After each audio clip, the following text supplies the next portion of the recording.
Point of the discussion और justifies discussion, आपकी discussion को जस्टिफाई करता है और इंडिकेट करता है कि आप किस पॉइंट को डिस्कस करने जा रहे हैं। Thesis statement should exactly show what your essay will be about and will help keep your essay to a manageable रखता है। बेटा मुजाहिद बेटा ना करो बेटा, बाद में narrows the subject to a more specific topic. आपने डिस्टर्ब कर दिया ना। Thesis statement should be short and precise, only 2 sentences. Make it specific as possible. और thesis statement should have an opinion on an issue. उसमें opinion जरूर होनी चाहिए। Need a sound, convincing and be reasonable. तो reasonable वही बात होगी जिसको आप support कर सकें academic evidence के साथ, फैक्ट्स दे सकें, एग्जाम्पल्स दे सकें, रेफरेंसेस दे सकें। और देखते हैं थीसिस स्टेटमेंट पे। ऐसा कभी हुआ नहीं है अल्लाह के फजल से कि मैं एक टॉपिक पकड़ूं और बच्चों को वो समझा ना पाऊं। अल्लाह के फजल से ऐसा नहीं हुआ कभी। मतलब अल्लाह का शुक्र है कि इतनी तफसील में मैं जाने की कोशिश करता हूं कि मेरे बच्चों को उसके बाद उस टॉपिक के ऊपर कुछ पूछने की जरूरत ना पड़े। ये मैंने एक स्लाइड बनाई है आप लोगों के लिए। जिस तरह बेटा ये गाय बंधी हुई है और इसकी जो रस्सी है ये बेटा 5 मीटर इसकी लेंथ है या जितनी भी है। ये रस्सी की जितनी लेंथ है ये स्पेसिफिक है, ये इससे ज्यादा नहीं हो सकती। जिस तरह ये गाय चारों तरफ एक डिफाइंड सर्कल में घूम सकती है, उससे ज्यादा दूर नहीं जा सकती है। तो इसी तरह आपने थीसिस स्टेटमेंट में जो अपनी बाउंड्री डिफाइन कर देनी है, पूरे थीसिस स्टेटमेंट में आप पूरे ऐसे में आपने फिर उसी बाउंड्री में ही रहना है। Thesis statement, its example as this cow can move in all directions only in specific circle confined by rope.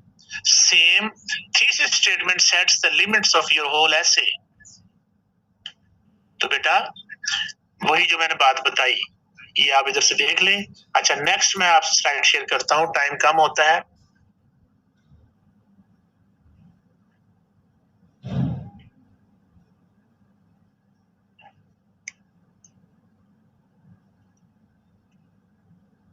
जल्दी से मैं बताऊंगा। Gender equality is a myth, ये एक मैंने ऐसे लिया पास्ट पेपर से CSS के, और मैं अपने बच्चों को सिखाऊंगा कि भाई इसके ऊपर कैसे आपने थीसिस स्टेटमेंट बनाना है। जिसने तो इसके ऊपर पढ़ा होगा वो तो बेटा जल्दी बना लेगा, जिसने नहीं पढ़ा होगा वो थोड़ा फिर सोचेगा। ऐसे आपकी जिंदगी का हिस्सा है। करप्शन होती है तो आप खुद या आप ले रहे होते हैं या आप दे रहे होते हैं ठीक है। अगर जेंडर इक्वालिटी नहीं है तो या आप जुल्म कर रहे हैं औरतों पे या औरतें जुल्म करवा रही हैं बेचारी। तो ऐसे आपकी जिंदगी का हिस्सा है। Gender equality is a myth, सोचिए इसके ऊपर। What's your stance, what's your opinion. Gender equality कहते हैं नहीं है, तो सच्ची बात है कि झूठी है? सच्ची बात है, जेंडर इक्वालिटी नहीं है। इज इट रियली सो, क्या वाकई ऐसा है? व्हाट योर ऑब्जर्वेशन सेज, आपकी ऑब्जर्वेशन क्या कहती है? समाज में, मुआशरे में आप देखते हैं औरतें बराबर हैं कि नहीं है? नहीं है। What your whole life study suggest, आपकी सारी जिंदगी की स्टडी क्या कहती है? आपने किताबों में पढ़ा, अखबारों में पढ़ा, डोमेस्टिक वायलेंस हो गया, जेंडर बेस्ड वायलेंस हो गया, डॉरी रिलेटेड किलिंग्स हो गई, ऑनर किलिंग में औरतें मारी गई, ठीक है, एसिड थ्रोइंग हो गया, और क्या होता है वो चूल्हा जब जलता है उसको क्या कहते हैं चूल्हे में, उसका मुझे भूल गया। तो मतलब औरतों को आप देखते हैं, मैं बगैर पढ़े आपको बता, आपने पढ़ना नहीं है अभी, आपने सोचना है, ऑब्जर्व करना है, क्या वाकई ऐसा है कि नहीं है? है।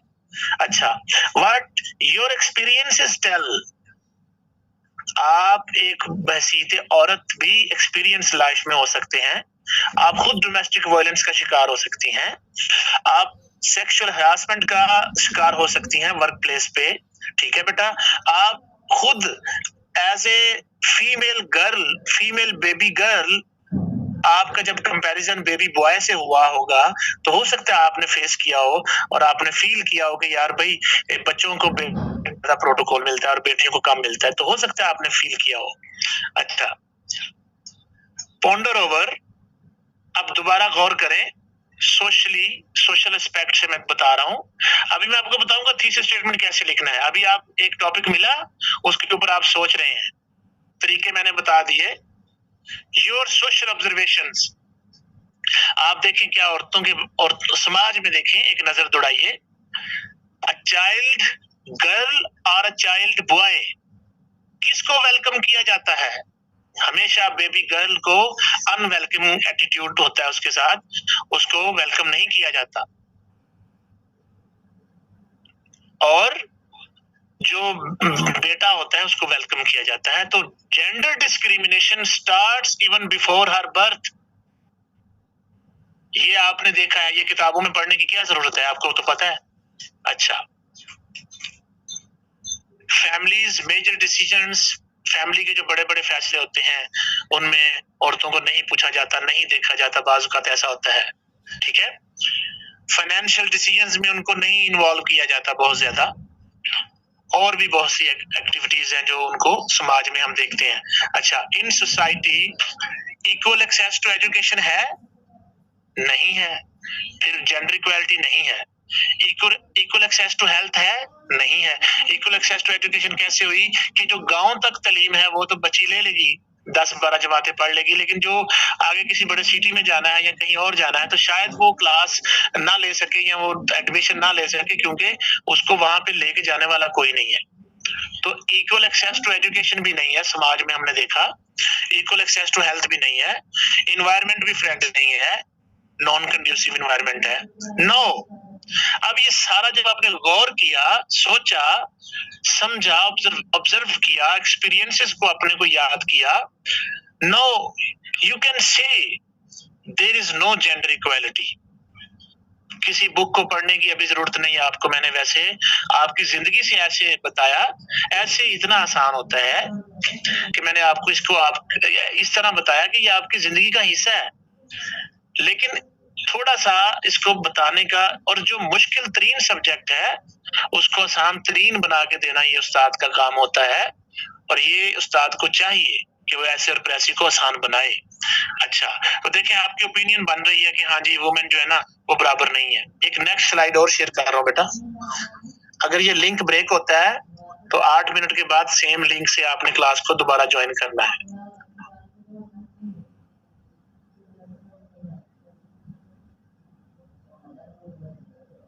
हमने सोशली देखा कि औरतें बराबर हैं कि नहीं है। हमने अभी थीसिस स्टेटमेंट बनाना है ना? तो थीसिस स्टेटमेंट तब अच्छा बनेगा जब आपने अच्छा पढ़ा होगा, या आपने अच्छा सोचा होगा, या आपने कुछ ना कुछ ऐसे के ऊपर काम किया होगा। अब अभी हम सोशली बात कर रहे थे ना, अब हम इकोनॉमिकली बात करेंगे। Rethink in economic terms, equal job opportunities है? मेल फीमेल नहीं है। विमेन फ्रेंडली अर्निंग एनवायरनमेंट है? नहीं है। इक्वल सैलरीज है? Not at all. उसी जॉब की एक मर्द की तनख्वाह और होती है और उसी सेम नेचर की जॉब की एक फीमेल की पे और होती है। वीमेन आर इकोनॉमिकली इंडिपेंडेंट और डिपेंडेंट, तो डिपेंडेंट है, इंडिपेंडेंट नहीं है। फाइनेंशियली वो डिपेंडेंट है। तो डिसाइड ये आप करें, ये आप बताएं क्या इकोनॉमिकली जेंडर इक्वालिटी है? No, decide are women equal economically? Obviously there is no gender equality economically, socially भी नहीं थी, economically भी नहीं थी। Again consider politically, तीसरा एस्पेक्ट है, फिर गौर करते हैं। Any women led political party, कोई ऐसी पॉलिटिकल पार्टी जिनको औरतें लीड कर रही हो, कितनी है वो देखें, है कि नहीं है, एक है कि दो है, कितनी है, बहुत कम होंगी या ना होंगी। अच्छा, is there equality in provincial and national assemblies seat elections? Are women allowed to cast vote or denied? तो बेटा कुछ मुल्क ऐसे हिस्से भी हैं जहां पे औरतों को वोट डालने की भी इजाजत नहीं है। नो, आप ये स्टांस ले सकते हैं कि जेंडर इक्वालिटी ना तो सोशली है, ना तो इकोनॉमिकली है, और ना पॉलिटिकली है। तो आपकी ओपिनियन तो अब बन चुकी है। अगर ये क्लास का लिंक खत्म होता है, इसी लिंक को आपने 8 मिनट के बाद रीजॉइन करना है, क्योंकि 8 मिनट के बाद ये दोबारा क्लास स्टार्ट होगी। अगर जब बंद होगी उससे 8 मिनट बाद। मैं एक और स्लाइड शेयर कर रहा हूँ। मैं चाहता हूँ, मेरे पास इतना टाइम नहीं होता कि मैं आपकी बातें और या मैं कोई फजूल बातें करूं। मैं आपके लिए इतना कुछ लेके आता हूं कि वो ही दे पाऊं तो बड़ी बात है। मेरी स्लाइड्स रह जाती हैं अक्सर। जब टीचर का दिल हो ना आपको देने पे, तो फिर उसके पास इतना टाइम होता ही नहीं है। ये बेटा थीसिस स्टेटमेंट उर्दू में है और इसको इंग्लिश में भी मैंने किया हुआ है। मैं आपको समझा रहा हूँ, कुछ बिगिनर्स बच्चे हैं ना। Gender equality is a myth. सनफी मुसावात यानी मर्द और औरत की बराबरी एक फर्जी दास्तान है। ये महज ऐसी बातें हैं, ऐसा ख्याल है, ये बस ऐसी बातें ही हैं। हकीकत में ऐसा नजर नहीं आता कि मर्द और औरत बराबर हैं। अब इसके ऊपर आपकी राय क्या होगी? ये आपका थीसिस स्टेटमेंट बेटा। अगर आज की दुनिया पे एक सरसरी नजर डाली जाए तो ये बात अया होगी या जाहिर होगी कि बदकिस्मती से जिंदगी के हर मैदान में औरतें सबसे ज्यादा मजलूम, मगलूब, कमतर हैं, सनफी अदम मसावात का शिकार हैं। कुछ इकदामात के बावजूद भी मर्द औरत की बराबरी महज एक फर्जी कहानी है, यानी हकीकत नहीं है। और कुछ स्टेप्स हम लेंगे, वो भी इधर मेंशन कर सकते हैं। ये आपका थीसिस स्टेटमेंट है, जिसको मैंने बेटा आपको उर्दू में समझाने की कोशिश की। ठीक है कि जी ऐसे ऐसे ऐसे ऐसे है। अब मैं आपको इंग्लिश में यही थीसिस स्टेटमेंट समझाने की कोशिश करूंगा। ऐसा नहीं हो सकता मेरे बच्चों को थीसिस स्टेटमेंट की समझ ना आए और मेरे बच्चे इसके ऊपर 2 माह कहीं एकेडमी में जाया कर दें। कोई जरूरत नहीं किसी एकेडमी की, ना ही आपको किसी बड़े शहर में जाने की जरूरत है। घर बैठ के मेहनत करें, और ना ही किसी लाइब्रेरी की जरूरत है। मैं जिंदगी में कभी किसी लाइब्रेरी में नहीं गया, ये याद रखिएगा बात।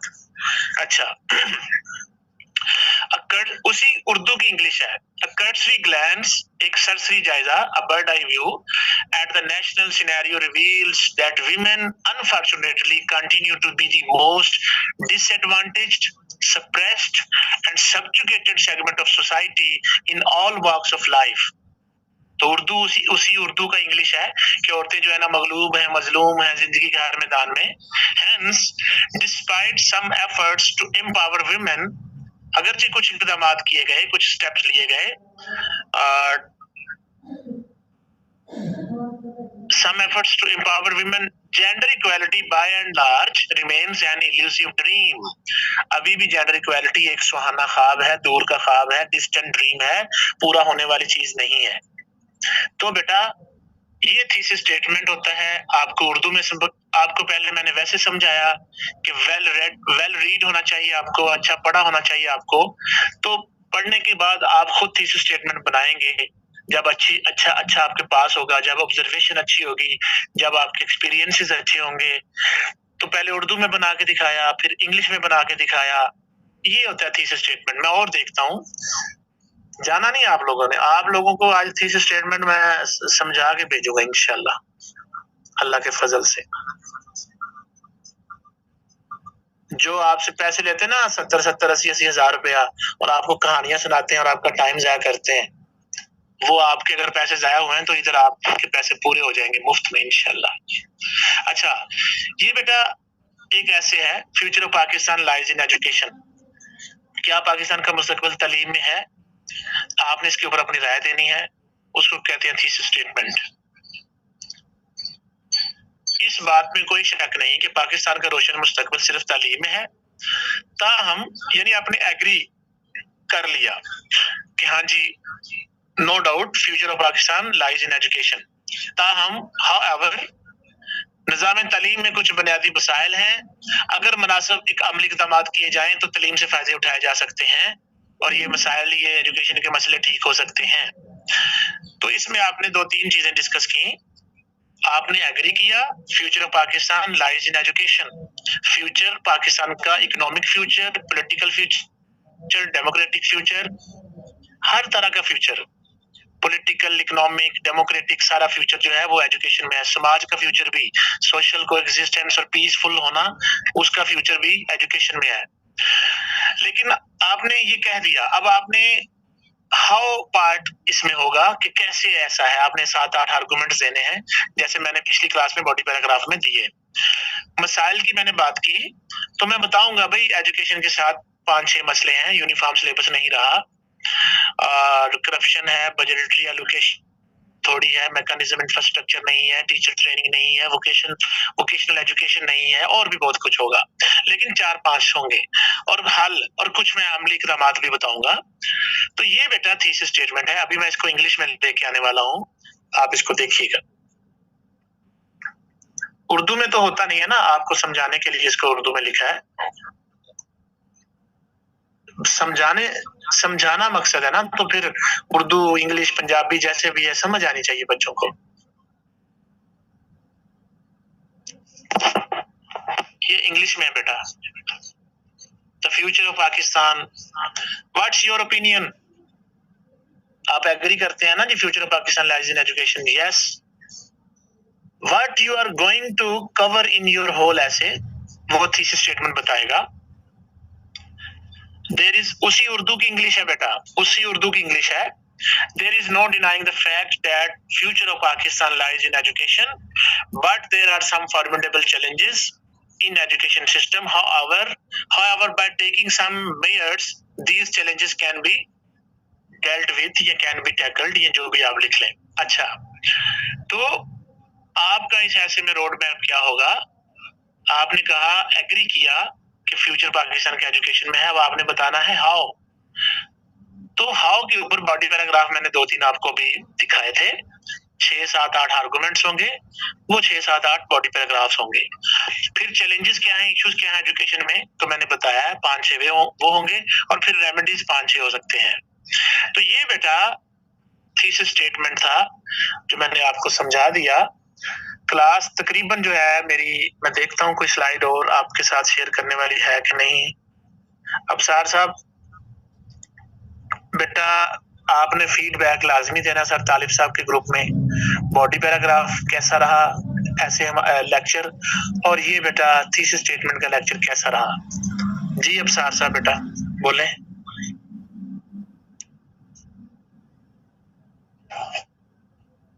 सर फॉर एग्जांपल अगर जेंडर इक्वालिटी पे ऐसे आ जाता है, तो सर इसको फर्स्ट ऑफ ऑल हम ग्लोबली डिस्कशन करेंगे या नेशनली? ये एक मेरा क्वेश्चन बेटा ग्लोब जी जी बोले। ये जेंडर इक्वालिटी कौन सा किसी वर्ल्ड में मसलन के हो रही है? Foreign country, USA, Italy, Germany, वहां पर तो औरतों को काफी तहफ़्फ़ुज़ है और उनके लिए काफी एक्ट्स एंड रूल्स बिल्कुल एक्यूरेट है। बेटा आप पाकिस्तान के सिविल सर्वेंट बनने जा रहे हैं, आप पाकिस्तानी सोसाइटी में आपने सर्व करना है, आपने पाकिस्तान के मसाइल को समझना है और उनके ऊपर एनालिसिस देना है। दुनिया की एग्जाम्पल आप दे सकते हैं, फलां मुल्क ने देखो फेमिनिज्म में ऐसी मूवमेंट चली, इतना अच्छा काम हुआ। तो आप अच्छी एग्जाम्पल दे सकते हैं, बुरी एग्जाम्पल भी दे सकते हैं, लेकिन आपने लिंक करना है पाकिस्तान के साथ ही यहाँ पे।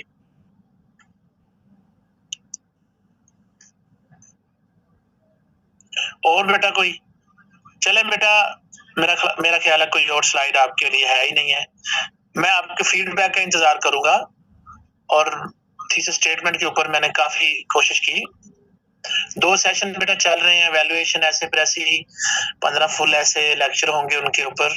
ये उसकी पहली डेमो क्लास है जो मैंने कहा सब बच्चों को दे दो, कोई बात नहीं है। वैल्यूएशन जो है बेटा इस तरह की मैं कुछ शेयर कर रहा हूँ आपसे, ये कर देता हूँ। ये वैल्यूएशन है बेटा, ये प्रेसी, हाँ ये किसी बच्चे की प्रेसी और ट्रांसलेशन है शायद, हाँ 2017 की प्रेसी है, ये मैंने वैल्यूएट की हुई है। तो इवैल्यूएशन बेटा इस तरह मैं कर रहा हूँ, ये देख लें आप बेटा, क्वेश्चन कमेंट बॉक्स में कर दें। ये वैल्यूएशन हो रही है बेटा, तो ये नीचे ट्रांसलेशन है CSS 2020 की। ये देखें दुनिया का हर निज़ाम तालीम वगैरह वगैरह जो है वो उनको टास्क मिलता है, वो फिर इसको करते हैं। ये फिर गलतियां जो होती हैं ये ऐसे मैं निकालता हूँ। और कभी भी वैल्यूएशन बेटा मैं ऐसे नहीं करता कि मैं ऐसे कर दूं कि वो ऊपर ही उंगली चला दी, फिंगर ऐसे नहीं, मैं प्रिंट लेता हूँ और फिर अच्छी तस्वीर बना के चेक करके फिर दोबारा तस्वीर भेजता हूँ और फिर मैं इंडिविजुअली उनको कॉल या वॉइस करता हूँ कि ये आपके इश्यूज हैं।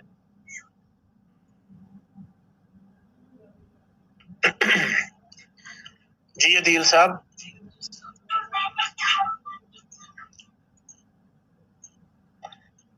सैयद अली रजा शाह साहब, बॉयज विल बी बॉयज, ये पेट्रियार्कल सोसाइटी को ये बात डेमोन्स्ट्रेट कर रही है। ये जेंडर इक्वालिटी के ऊपर ही है, जेंडर डिस्पैरिटी पे ही है कि जब भी बुरा काम तो लड़के को कहते हैं यार खैर ये लड़के ही हैं, इनको छोड़ो, और ये जो लड़कियां हैं उनको ऑनर किलिंग में मार देते हैं, उनको हर किस्म की चीज में हम सजा देते हैं।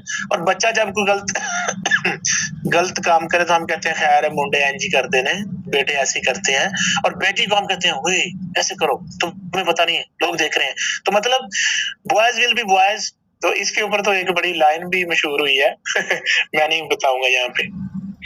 Boys will be boys and वो आगे पता नहीं क्या था, मैंने नहीं बताना। बहरहाल अच्छा, अस्सलाम वालेकुम सर। वालेकुम अस्सलाम।